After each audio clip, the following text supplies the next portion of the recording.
Welcome दोस्तों। आज हम बात करेंगे दुनिया के एक सबसे पुराने और सबसे पवित्र शहर के बारे में। नाम है जेरूसलेम। आखिरकार ये शहर इतना इंपॉर्टेंट क्यों है?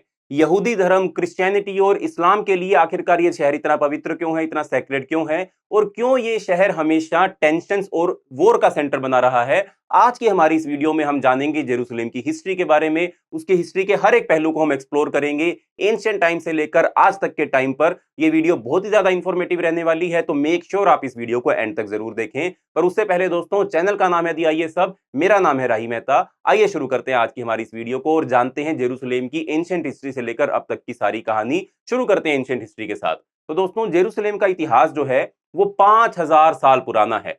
सबसे पहले यहाँ पर कैनाइट्स नाम के लोग रहा करते थे। ये लोग ब्रोंज एज के टाइम पर यहाँ पर आकर बस गए थे, जो लगभग 3000 बीसी के आसपास की बात है। लेकिन इसकी हिस्ट्री सच में तब बदलती है जब यहाँ पर 1000 बीसी के आसपास किंग डेविड ने इस शहर को जब कैप्चर किया, तब इस पूरे इलाके की जो हिस्ट्री है वो बदलनी शुरू हो जाती है।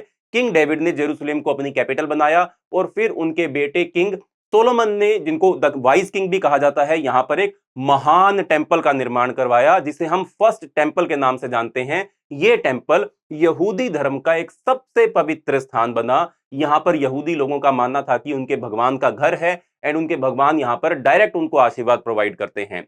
तो इसके साथ साथ धीरे धीरे ये जो शहर था, ये तीनों ही रिलीजन के लिए एक बहुत ही इंपॉर्टेंट रिलीजियस सेंटर बन गया। आइए पहले इसको समझ लेते हैं कि आखिरकार यहूदी, क्रिश्चियन और मुस्लिमों के लिए ये शहर इतना ज्यादा पवित्र क्यों है। फिर हमारी हिस्ट्री को पूरा कंटिन्यू करेंगे। तो दोस्तों, ये यहूदी धर्म के लिए पवित्र इसलिए है क्योंकि किंग सोलोमन ने यहां पर फर्स्ट टेंपल बनवाया था और उनके भगवान का घर भी था वो।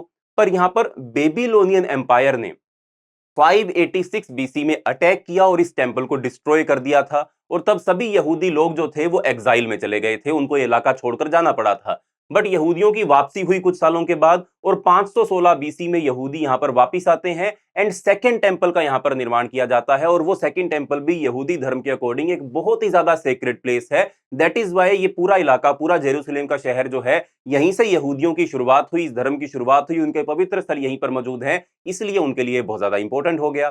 फिर बात करते हैं क्रिश्चियनिटी की। क्रिश्चियनिटी के लिए जेरूसलेम महान है क्योंकि यहीं पर जीसस क्राइस्ट का क्रूसिफिक्शन हुआ था। जीसस क्राइस्ट ने अपनी लाइफ के लास्ट दिन यहीं भी गुजारे थे। और यहां पर मौजूद है चर्च ऑफ होली सेपल्कर, जो क्रिश्चियंस का अपना पवित्र स्थान है और क्रिश्चियंस मानते हैं कि उनके सबसे, ये आप कह सकते हैं, पवित्र चर्चिस के अंदर ये एक चर्च है, उसको शुमार किया जाता है इसके अंदर। और यहीं पर जीसस क्राइस्ट का रिसरेक्शन भी हुआ था, क्रूसिफिक्शन भी हुआ था, उन्होंने अपने आखिरी दिन यहीं बिताए थे। और हम जानते हैं कि क्रिश्चियनिटी का जो आगाज है वो जीसस के साथ ही होता है। That is why Jerusalem Christianity के लिए भी बहुत इंपॉर्टेंट हो जाता है। फिर बात करें अगर हम इस्लाम की, मुस्लिमों के लिए भी जेरूसलेम बहुत इंपॉर्टेंट है और मुस्लिम इस इलाके को अल कुद्स के नाम से जानते हैं। और ये इस्लाम का तीसरा सबसे पवित्र शहर है। पहला मक्का, दूसरा मदीना और तीसरा जेरूसलेम। यहीं पर डोम ऑफ रोक एंड अल अक्सा मस्जिद मौजूद है, जिन्हें आप पीछे फोटोज में देख भी सकते हैं। डोम ऑफ रोक और अल अक्सा मस्जिद भी मुसलमानों के लिए बहुत ज्यादा पवित्र स्थान है। और इस्लामिक बिलीफ के मुताबिक यहीं से प्रोफिट मोहम्मद ने अपना डिवाइन सफर, जिसे मिराज कहा जाता है या नाइट जर्नी भी कहा जाता है, वो शुरू किया था। तो इस तरीके से ये तीनों ही धर्मों के लिए काफी ज्यादा इंपॉर्टेंट हो जाता है। अब हम वापस आते हैं हमारी हिस्ट्री के ऊपर। तो हमने जाना कि बेबीलोनिया ने इस इलाके पर अटैक किया था, उनका टेंपल तोड़ दिया था, बट यहूदियों की वापस हो जाती है और वो सेकंड टेंपल बना लेते हैं। फिर इस इलाके में रोमन्स अटैक करते हैं 70 एडी में। रोमन एम्पायर ने जेरूसलेम पर हमला किया और यहूदी लोगों का सेकंड टेंपल भी बर्बाद कर दिया। ये एक फिर से टर्निंग पॉइंट बन जाता है इस पूरे इलाके की हिस्ट्री के अंदर। और जेरूसलेम में यहूदी लोगों का इन्फ्लुएंस इसके बाद लगातार कम होता रहता है एंड यहूदी लोगों को फिर से देश निकाला दे दिया जाता है और वो इलाका छोड़ने पर मजबूर हो जाते हैं। लेकिन इसका मतलब ये नहीं था कि जेरूसलेम का रिलीजियस इंपॉर्टेंस खत्म हो गया था।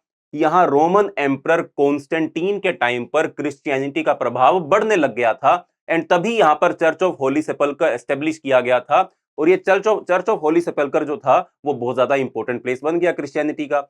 और उसके बाद यहां का हिस्ट्री फिर बदली। लगभग 7th सेंचुरी एडी के आसपास यहां पर इस्लामिक अटैक होना शुरू हो जाते हैं और तभी इस्लाम जो था वो एग्जिस्टेंस में भी आया था।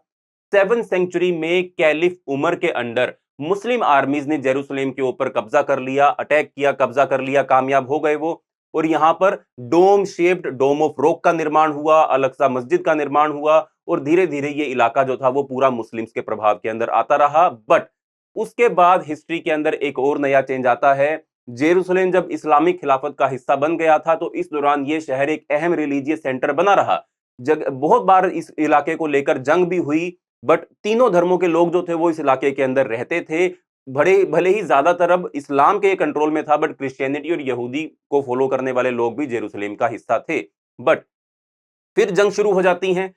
इस्लाम के कंट्रोल को खत्म करने के लिए क्रिश्चियन लोग जो हैं वो जेरूसलेम के ऊपर जेरूसलेम को कंट्रोल करने के लिए अटैक करना शुरू करते हैं और क्रूसेड्स चालू होते हैं।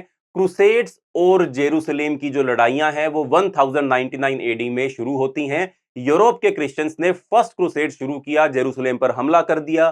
क्रिश्चियन सोल्जर्स ने शहर पर कब्जा करके यहां एक क्रिश्चियन किंगडम एस्टेब्लिश की। जेरूसलेम अब एक धार्मिक और पॉलिटिकल सेंटर भी बन गया और यहां पर अब क्रिश्चियंस का राज हो चुका था। लेकिन यह कब्जा ज्यादा देर तक टिक नहीं पाया और मुस्लिम जनरल सलादीन ने 1187 में जेरूसलेम पर दोबारा कब्जा कर लिया, उसे दोबारा जीत लिया। और यहां के कंट्रोल के लिए क्रूसेडर्स और मुस्लिम्स के बीच कई सालों तक जंग चलती रही, लेकिन अंत में यह शहर फिर से मुसलमानों के कंट्रोल में ही रहा, क्योंकि यहां पर अब एस्टेब्लिश हो चुका था ओटोमन एम्पायर। 1517 में ओटोमन एम्पायर ने जेरूसलेम पर अपना कब्जा जमा लिया और यहां के कंट्रोल को लगभग 400 सालों तक वो संभाल कर रखते हैं।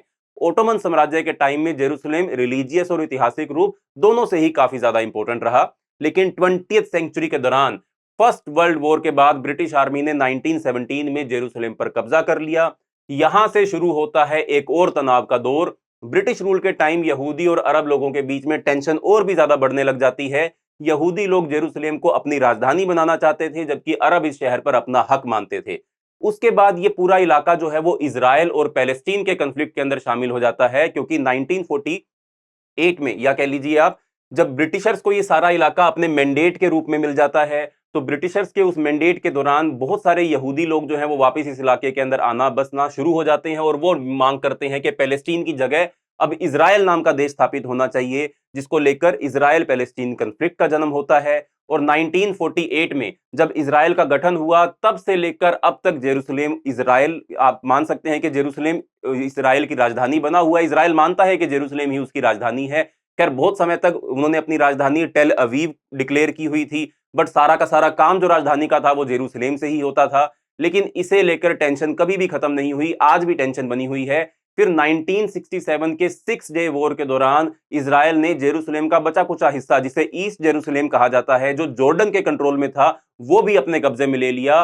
और उसके बाद अब भी ये इलाका इजराइल के कंट्रोल में ही है। पैलेस्टीन ईस्ट जेरूसलेम को अपनी भविष्य की राजधानी मानता है और इजराइल पूरे जेरूसलेम को अपनी अब की और फ्यूचर की हमेशा तक की राजधानी मानता है। आज भी जेरूसलेम को लेकर इजराइल और पैलेस्टीन के बीच में लड़ाई चालू है।